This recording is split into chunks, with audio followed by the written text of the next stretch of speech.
prison officials, sex is a complicated topic. I don't think you really crack down on homosexuality. You can't stop it. You can prevent it from happening openly. If the relationship is not causing a problem, generally we don't do anything with that. If they are not openly having sex, and I'm saying you can have a relationship that doesn't have sex involved.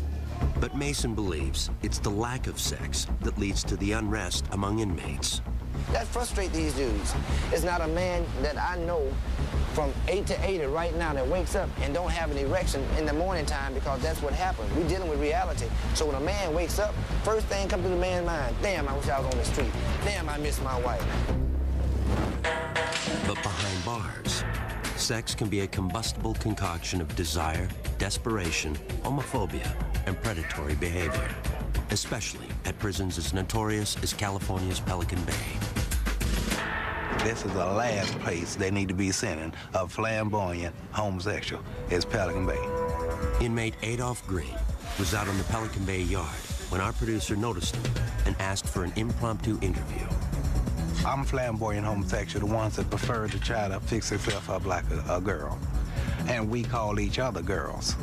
You understand? And some of the dudes around here, they call you girl, hey, come here, girl, and this and that. But then you have those that smile in your face and laugh at you behind your back. You walk around the track and you hear somebody call, look at that punk, that faggot. It's a bunch of disrespect day in and day out. Green told us that those who are open about their sexuality face retribution from other inmates. You have people that are undercover. You got people that are hiding in the closet, that's doing each other. But the minute they see somebody that's flamboyant, that's out, that they don't understand, then they have something against that. And to go through this here every day with a bunch of people telling you what you can and can't do, who you can live with and who you can't live with because of your sexual preference is wrong. Because half of the ones telling you not to do it are the ones that's doing it in the closet. And in this environment, sexual partners can turn into blood enemies in the blink of an eye. In here, you don't have no friends, I suppose. Because you can laugh and you can sit up and talk and play cards and dominoes and whatnot, but the minute something happens to you, they all go the other direction, leave you to die. And they got a lot of people up in here to call each other loved ones. I love you, I got love for you, you my homeboy. But the minute you do something that they don't like, they'll cut you. That's what Pelican Bay is about. But we've met many openly gay inmates who have little or no fear about being who they are. Yeah, they call me Amy. I chose that name. You know, I want to live my life as a girl. I've always felt like I was a girl.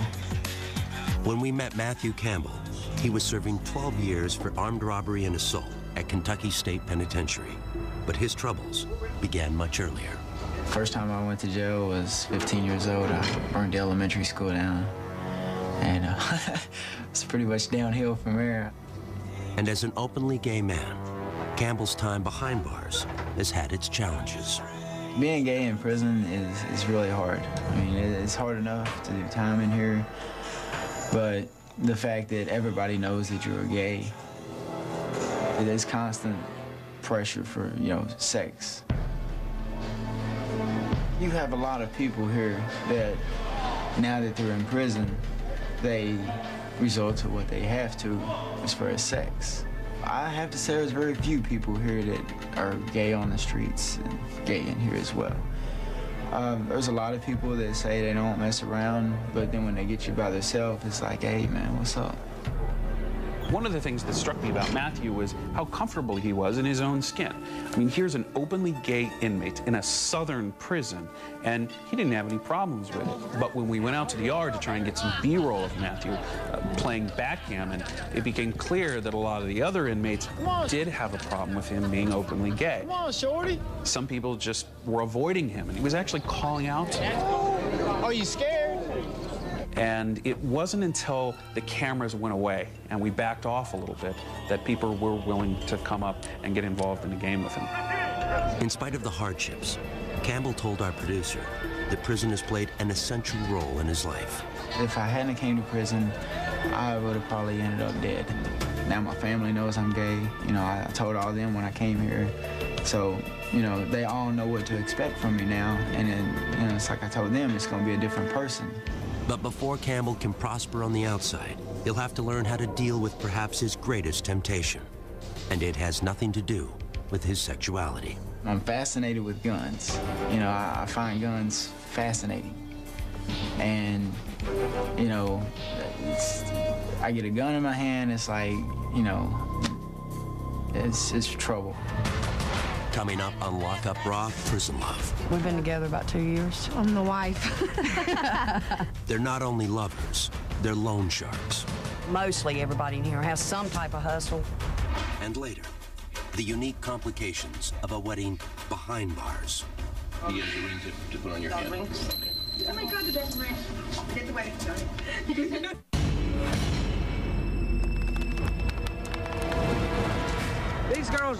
These girls right here is my homies. And damn right. Some of us been together here 4 years, some of us been together 5 years, some of us been together a long time on relationship, you see what I'm saying? If male inmates look for sex in secret, we found a different story when we visited the North Carolina Correctional Institution for Women. The female offender has a lot of needs, and part of that is to feel that someone cares about them. And that has a lot to do with them bonding. Because a lot of women have been abused, when the first sign that they see somebody they think they care about them, they run to it. They don't take time to see if that person's really good for them or not. As a result, the prison places strict limits on intimate relationships. Ladies, y'all put some space in between y'all. It is a rule violation for inmates to have sex in prison. When we see it, then they are punished because of that. We can't have it. But we met one group of inmates willing to share their secrets for skirting the rules. They were led by Don Braswell, known around here as Heavy D. So you mostly have 10-4s in here. Yeah, you very somebody that you can. 10-4s is like another inmate. Like I say, Chelsea, man, 10-4 for me and my girlfriend, man, while I go in here. You know I'm what gonna I'm fall out and have a seizure before. So she's gonna fall out and have a seizure. It's just easy to get them to 10-4 for them, where you can give them maybe 2 or 3 cigarettes or a pack of coffee, stand there and watch. And some police knows what you're doing, so they don't care. That's why I tell you, the police, you got some police that's down with inmates and some police that's against inmates.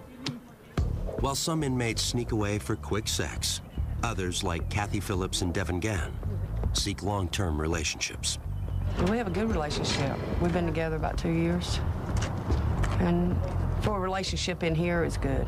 Known couples aren't usually housed together, but we manage to connect sometimes. Yeah, there's a way around everything. When we met them, Kathy was 42 years old and serving 14 to 17 years as a habitual felon, with multiple counts of forgery, larceny, and resisting officers. Devin was 25 years old and serving 9 to 12 years for second-degree murder. There was a man that I lived with. He was a drug dealer. It was a robbery gone bad, and he got killed, and I left the crime scene with the guy who killed him because it was a bad situation. But in prison, the two women seem to have discovered a comfort zone. You get in here and you don't have anybody, you don't have anything, so you just sort of cling to somebody. And women are more affectionate or whatever anyway. So it looks like normal couples on the streets, but it's all women. Some look like boys. So yeah, they shave their head and they walk around like a little boy. Yeah, they even hold themselves like they're something down there. But any relationship in prison involves towing the line. A new couple, it's like the staff sort of zone in on them, give them a hard time, but then after a while, it's like, you know, they just get used to seeing you as a couple and they sort of ease off. I mean, you can't, you know, kiss in front of them or do a sex act in front of them, but they're not on you for every little thing. I respect the staff, they got their job to do, so I don't cross that line. In spite of rules against it, Kathy and Devin appear to be a picture of domestic bliss. I'm the wife. We spend our money together. I shop and get our stuff and cook our food every day and make sure she has her stuff. We do everything together, everything. You know, so whatever she's involved in, I'm involved in. Yeah. That includes the family business. Kathy and Devin are not only lovers, they're loan sharks. Whatever you give them, they owe you double. I started out with $10. Put the 10 out poured in 20 the next week, put the 20 out, poured in 40 the next week, and I just kept doubling until I got on my feet and got stable. And it's a good hustle. Mostly everybody in here has some type of hustle because, I mean, a lot of people don't have help from home. And you have to survive in here. Prison's not free. They give you 3 meals a day and a bar of state soap, and that's about it. All your hygiene, your food, if you don't want to eat what's in the dining room, you pay for it. And if you don't have anybody on the outside sending you money, the only jobs here you can make money off of is probably 40 cents a day. 40 cents a day will never support you. So people do all kinds of stuff to make hustles if they don't have somebody on the outside. But there's all kinds of hustles, and loan sharking is one of them. But the loan shark lovers insist they never use muscle to extract payment. If somebody doesn't pay me, I generally just, I mark it up as a loss. I just don't deal with them no more. I tell my friends that loan shark, don't deal with them. You got some people in here that'll bust them in the head with a lock or something. I ain't down with that. Devin told us that she used to run an even riskier business. Before her, I had my own hustle that was pretty much staff related. Yeah. I would find weak staff, whoever I found in here, because they obviously can't find somebody on the streets to get hooked up with. And then I would play them to get some money. And then what? I'd continue to get money. Then she'd have them fired. Devin believes that the officers she seduced deserve their punishment. I have no remorse when it comes to that. I feel as though it's some type of perverted injustice. When you come in here and you think you can get a free lick off of an inmate and you have access to the free world. Yeah. I've gotten a lot of money that way. Yeah. But I've kind of cut that out in this relationship. Yeah. I'm retired. As close as Kathy and Devin were, they told us they have no illusions about a future together. We take it day by day. Yeah. There's no promises of forever or nothing like that. We're very realistic in our relationship. There's a lot of dreams and wishes, but we know that those aren't realistic. You know, we'll just enjoy today. Yeah.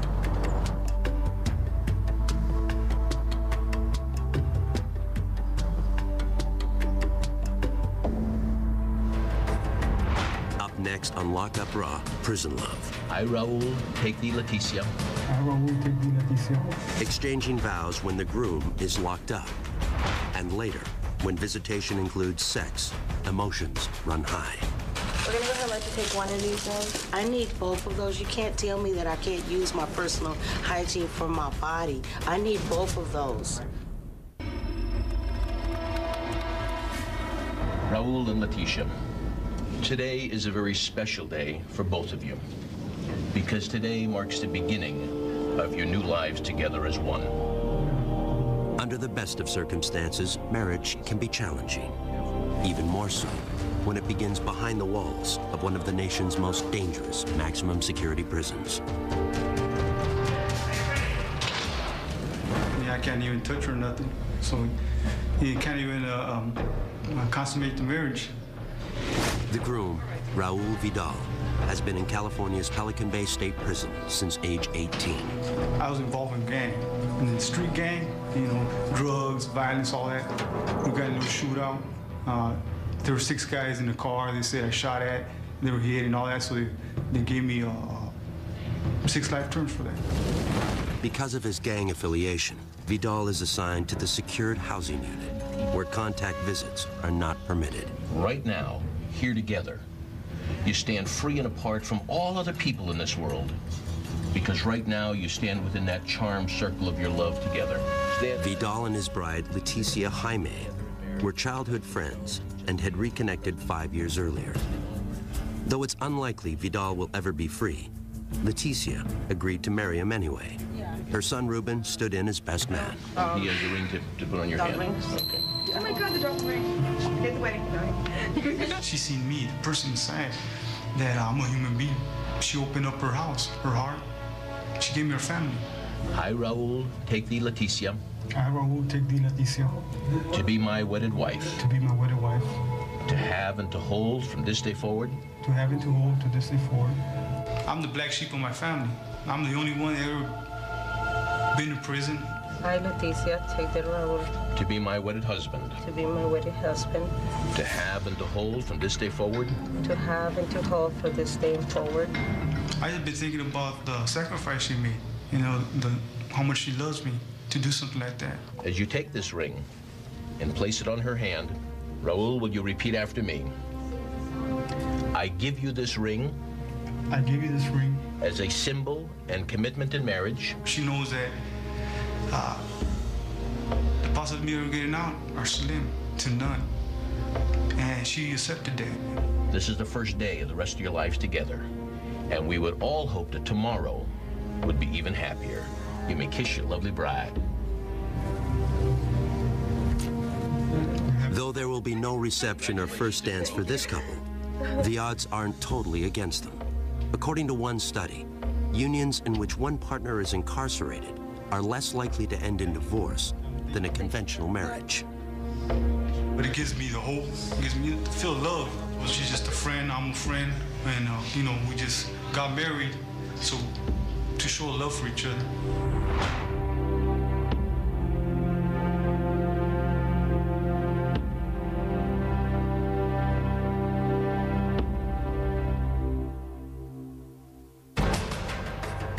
Next on Lock Up Raw, Prison Love. Just being cuddled up with a female makes you appreciate the little things in life. A rare night of physical intimacy for a convict and his wife. And later, I begin to hear people talk about, oh, she's got sentenced to death. She's going to die for the crimes that she committed. identical twins divided by death row.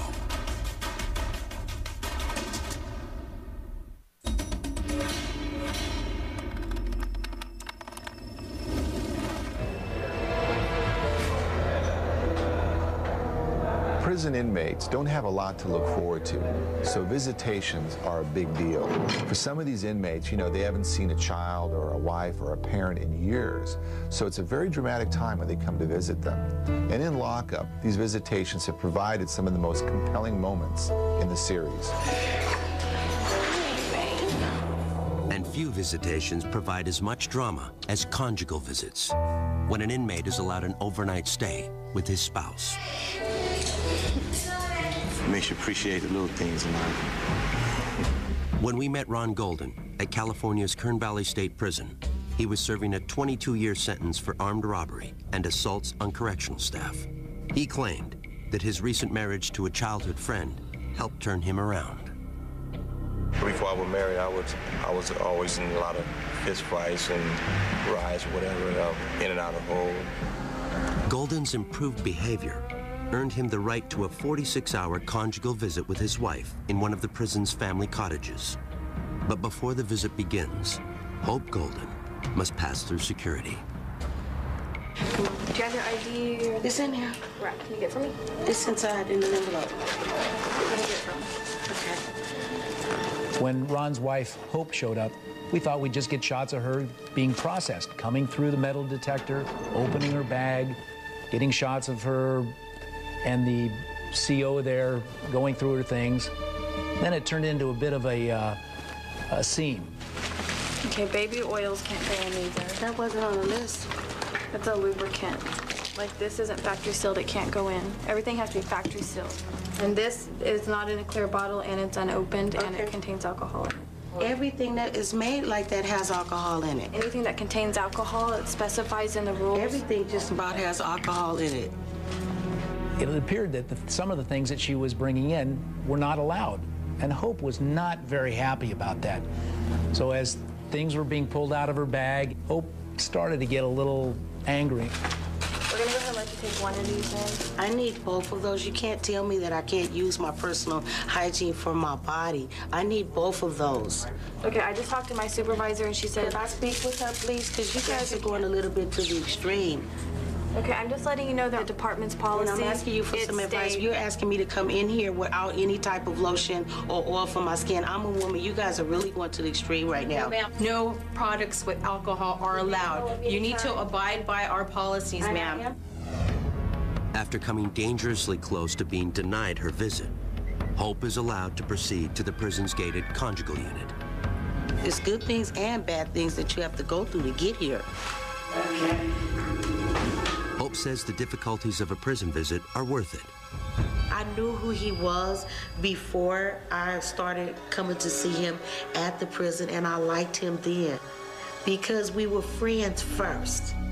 And that's what made us bond as lovers even better. And it was special because we didn't make love till we got married. And that's something that I never did before. So I was happy about that too. What are you guys gonna do for 2 days? Well, we're gonna have fun. We're gonna probably do a lot of exercise, jumping jacks and stuff. Liar. Golden is finally escorted across the prison yard to the Family Visitation Center.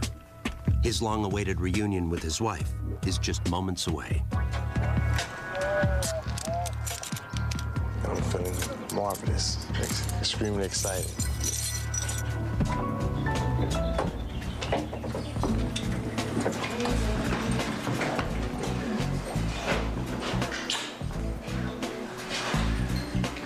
You nervous? Mm-hmm. I know, we ain't used to this. You know, sometimes when a camera is in the room, people are not going to act naturally. And Ron and Hope both knew that we would be there for the beginning of the conjugal visit, certainly not during any part of the conjugal visit. Oh, the crew was real nice, very pleasant. But as I stood to the back of the room to get kind of a wide shot, I could hear them talking, saying, "Is he gone yet? Is he gone yet?" They just wanted me out. But visitation is also bittersweet. Our crew saw how much so at Indiana State Prison when the family of inmate Jerry Bonds arrived for their first visit in months. To be honest, I grew up with a two-parent, middle-class home. You know, my brother and, you know, my older brother, and they all graduated from college. You know, I just happened to just go down the wrong road with selling drugs and ripping around in the streets. Bonds is serving 85 years for robbing a liquor store and killing the owner. I had two daughters at the time, and my girlfriend at the time, she was pregnant with my son, so she was too much pregnant when I got locked up. That child, Bonds' son Eddie, was 8 when we shot at Indiana. Even though he had never lived with his father, Eddie was missing him nonetheless. He actually shot a person, and he didn't mean to, but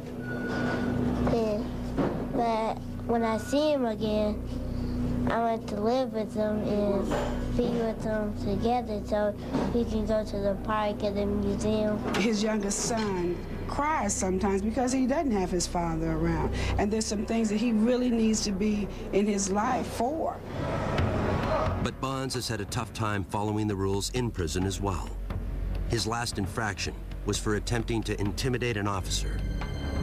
That, along with 3 urine tests that proved positive for marijuana, has cost Bonds visitation privileges with his family. He had only recently gotten them back, but with restrictions. So right now I'm on non-contact status. It's like through the phone and the glass. How did you react when your son told you that he wasn't going to have contact visits anymore? Well, I was upset at first, and I even threatened him to not even bring his kids up here, you know. And I was very upset with him. Matter of fact, I was so upset with him I couldn't think straight. Bonds acknowledged that his actions, both in and out of prison, don't set the best example for his children. And it's like, how can I tell you guys to be good, do good in school, and stay out of trouble, and every time you come and see me, I'm on restriction from visits, or I can't have visits because I'm in trouble. And they're like, well, you're kind of a hypocrite, Dad. You know, you're telling me to be good, but you're not being good. Our crew caught up with Bonds shortly before his first visit with his children and parents in months. Your clothes are pressed, your boobs look like shiny new. You want to look kind of spit because it is a special day. You know, because your family do come, they came from so far. It puts a smile on their face and see, okay, you are doing okay. You know, because they worry about me here. But first, Bonds would need to pass pre-visitation security measures, starting with his freshly pressed clothes. All right, do me a favor, go ahead and completely disrobe. Despite the fact that he will not have physical contact, Bonds, like every other Indiana inmate, is strip searched prior to visitation. All right, this time open your mouth, please. Put your fingers in, spread your cheeks apart. Upper lip up, please. Lower lip down. You look inside your nose, please. Authorities must ensure that inmates are not attempting to pass contraband to the outside. Turn back around, squat, cough. All right, go ahead and get dressed. Meanwhile, the Bonds family has to pass through security as well.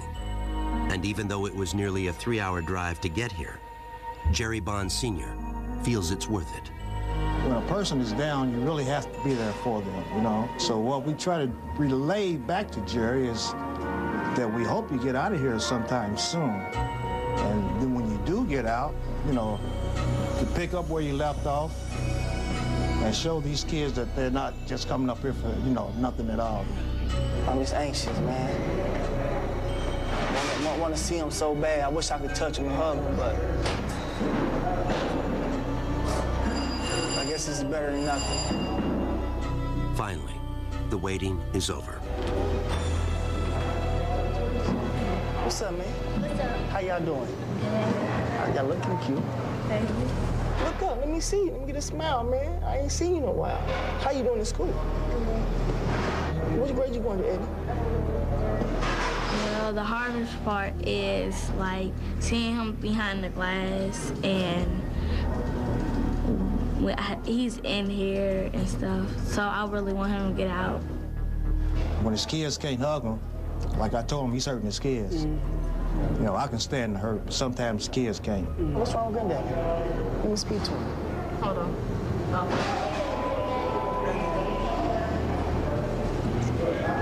What's going on, man? Hey, what's happening, Dad? How you doing? Staying strong? Yes, sir. Yes, sir.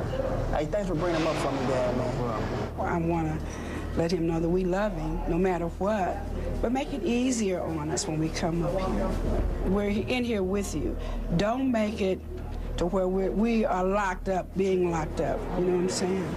Hey, I ever told you I loved you? I ever told you I loved you? I love you guys. And I'm sorry, okay? Would you guys forgive me? Limited to only 30 minutes, the visit hardly seems to have begun when it's time to leave. I love you. Y'all be good. Bye-bye.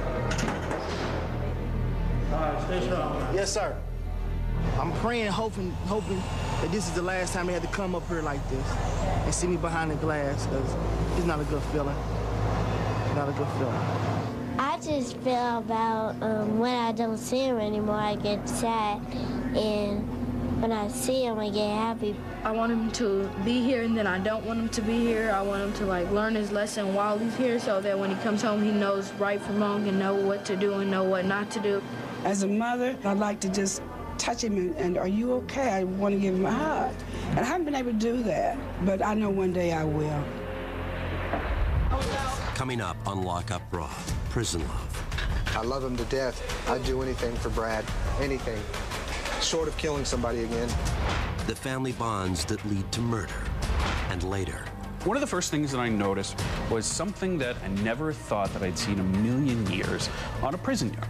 And that's all of the cats. When inmates adopt. Especially when they're little babies and you can raise them up, pet them, you feed them, you watch them grow, and that's your cat.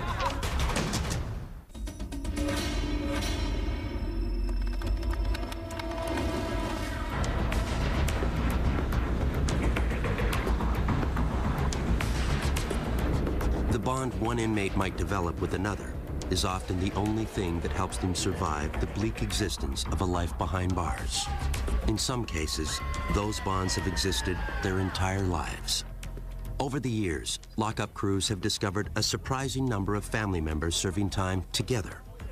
But few have ever had to face the difficult circumstances that confronted Yvette and Doris Gay. Being on death row was like I needed to be with my sister. The identical twins, both convicted of murder for helping Yvette's former boyfriend carry out a triple homicide, were sent to the North Carolina Correctional Institution for Women. Doris got a life sentence. Yvette was condemned to die. She told us about her first day on death row. I began to hear hurls and insults when I first got in the gate. I began to hear people talk about, oh, she's got sentenced to death. Oh, she's gonna die for the crimes that she committed. Even though they were housed at the same prison, the women were prohibited from seeing one another. But occasionally, Doris would catch a fleeting glimpse of Yvette. And I would go by the chapel, and I'll see my sister. She'll be in the window, and I'll walk by with a group of ladies, And everybody would say, well, Doris, there's your sister. And I said, God, there she is. And I said, Lord, I wish she was out here, you know. And I hated to go by there just to see her, and it hurt my heart, and I would ache. After 6 years of separation, Yvette's punishment was reduced to a life sentence, meaning she could leave death row and reunite with Doris. I was so excited for her, and she came and hugged me, and we were crying and kissing and hugging, and oh, it was just it was like a great reunion. I started crying. I got emotional, and I just began to praise God. Yeah. Though they can see each other on the yard, prison officials won't let the sisters share a cell for security reasons. They think we're the same person in the same dorm, the officers, and they get confused. It's interesting and kind of unusual for corrections because if you're not paying attention, you don't know who you're talking to. Is one of the reasons why we house them separately. Look how I look. Yeah, you look wonderful. You look wonderful. Yeah.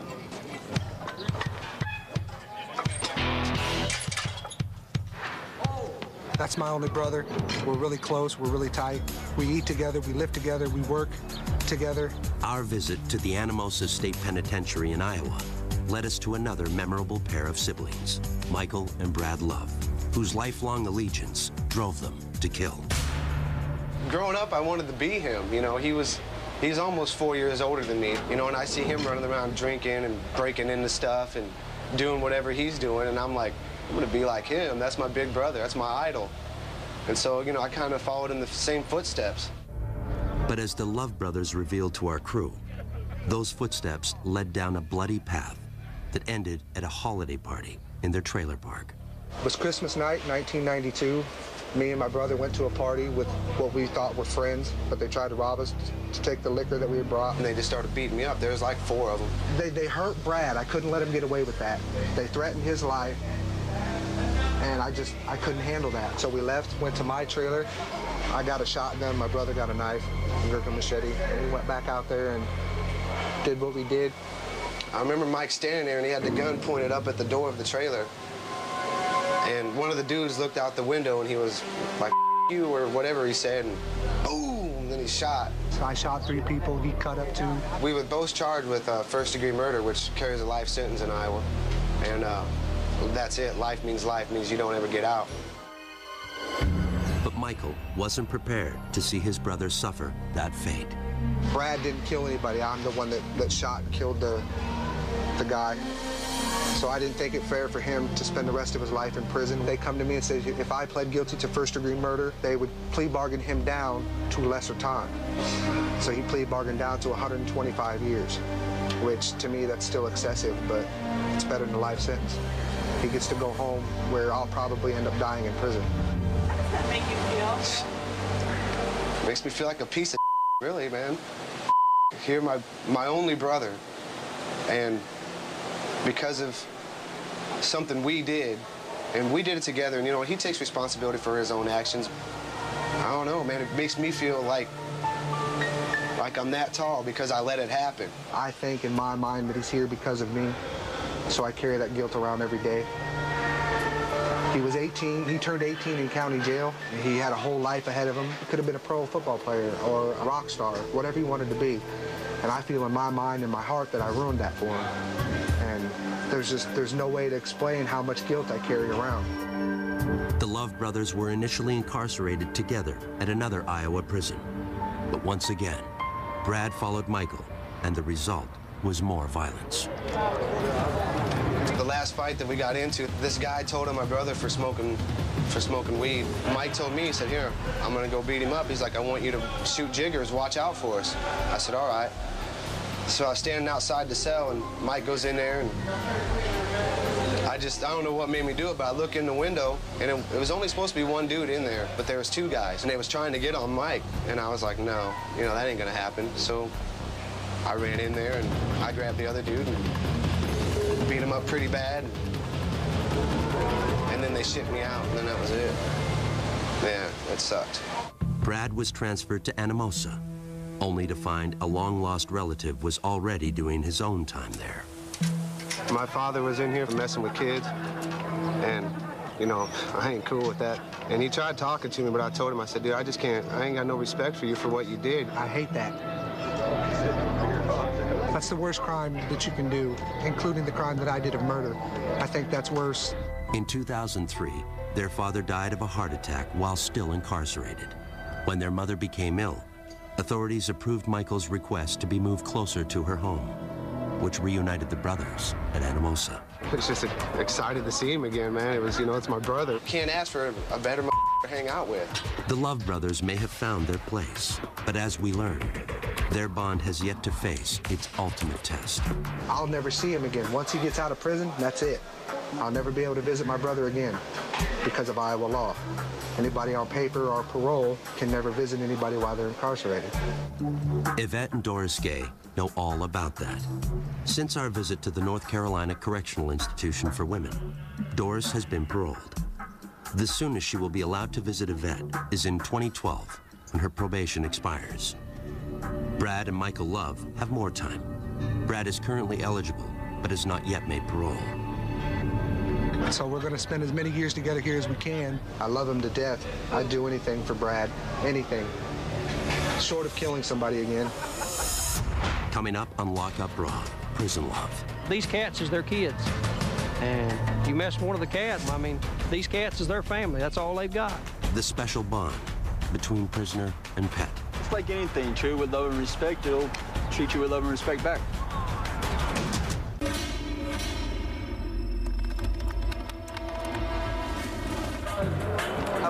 The social center of almost every prison is the yard.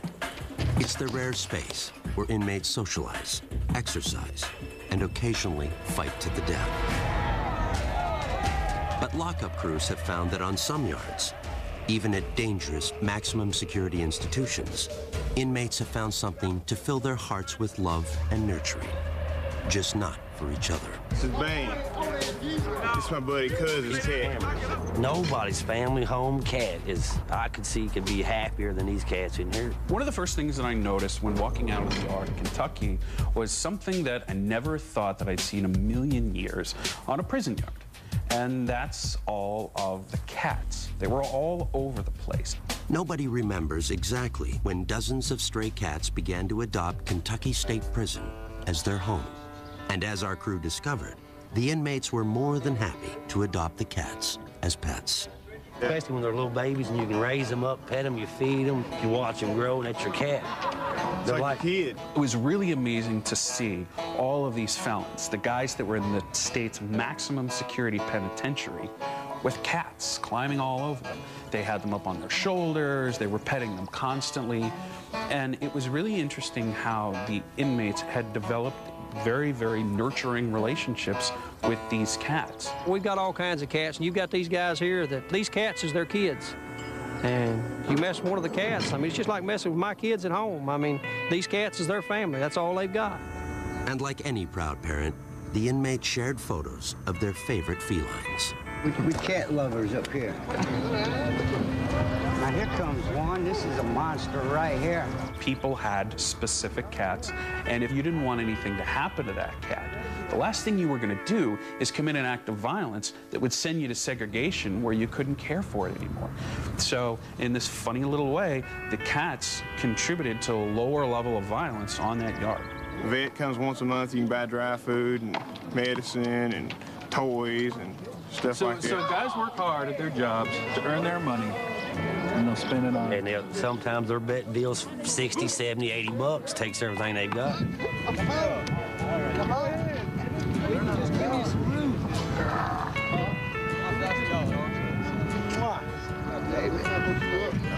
Red, I wish you cats would get together and get rid of some of these rats we got running around this yard, man. Don't like rats, man. Yeah. The people rats. Now, you leave the little bitty mice alone.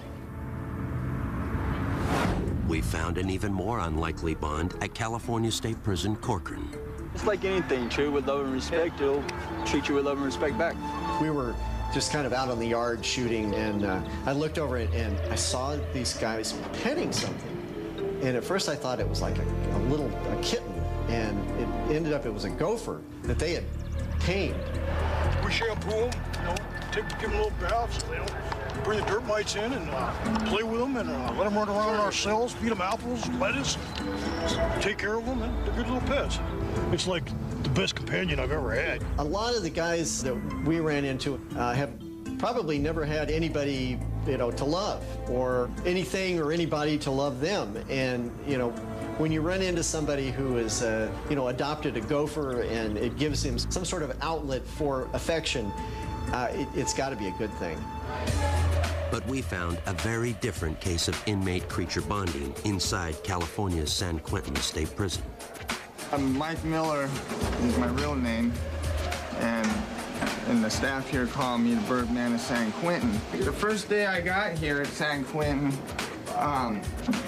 birds seemed to have flocked to me for some reason. And I don't know, they probably think I'm the Birdman of Alcatraz. Maybe they're mistaken because he has a shaped head too. Miller was serving an 8-year sentence for burglary when he proudly showed us his cell, a virtual shrine to his winged friends. And ever since I've been here, the birds just come up to me like they know me. You know, I got them landing on my shoulders and my hands and, you know, different kinds of birds, not just pigeons, but I got the, you know, different kinds of blackbirds like the finch and the redwing landing on me. I think the birds is a good way of releasing a lot of tension and anger. And before I got arrested, my girlfriend used to chase the birds away. She didn't want me around, and so when now I'm in here, I have a chance to mingle with the birds. And basically, that's about the only friends I got, but birds, you know, I can't trust anybody else.